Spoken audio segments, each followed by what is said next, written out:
Historical collections in museums will often have some kind of colonial past which affects how we understand their collection, the context within which they were taken, and also the kind of reasons for their being taken. Those reasons will vary a lot depending on the type of material that was collected. For natural history, which is the area that I specialise in, the reasons for those collections being taken will tend to be about understanding the biodiversity of a particular source nation, which will usually be about exploitation. So how do you use the resources which are available? For us, that's the historical legacy of why that material was originally collected.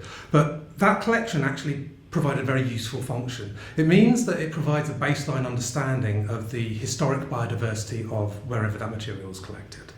This actually contains a huge amount of useful information for that source nation going into the future. Because without understanding the past, it's very difficult to understand the present and therefore the future. You can't understand how change has happened, and you can't do things to manage that change. So the collections that we hold, despite their colonial legacies and despite some of the issues which may be associated with their original collection, they also contain a huge amount of value for modern people in the source nations. And it's really important that we find ways to mobilise the data that we hold to make better use of it in those environments, where they can actually be used to inform practice today in looking after biodiversity. At the moment, we've been involved in a really cool project with Signify Group in the Lee Kong Chiang Natural History Museum at the University of Singapore. And it's been a great project because they have been going around the world, not just talking to us, but talking to people with collections all over the world. These colonial collections which were taken from Singapore and were held in organisations all around America and the UK and Ireland. And those collections hold huge important information about the past biodiversity of Singapore, which helps to inform conservation projects happening right now, today.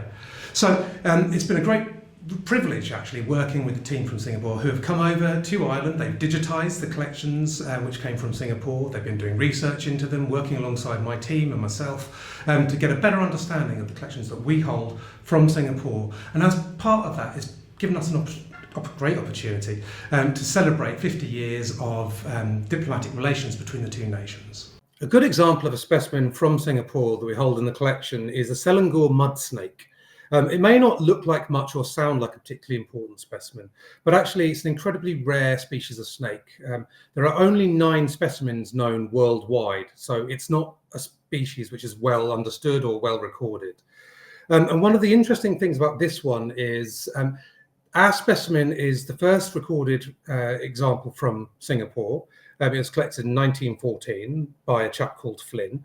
And this species, because it had never really been recorded anywhere, really, it's so rare, it's a useful indicator of the biodiversity of the past of Singapore. And one of the most interesting things about it is that it gained new relevance in 2020 when a new specimen was found in Singapore. And by going back through our collections and discovering this specimen that we held, we were able to actually confirm that this species was present historically in Singapore. With the new specimen that was discovered in 2020, it means that that species is still present and is likely to have been present throughout, but now we actually have confirmation of that, rather than it being a species new to Singapore or a species which had not been previously recorded.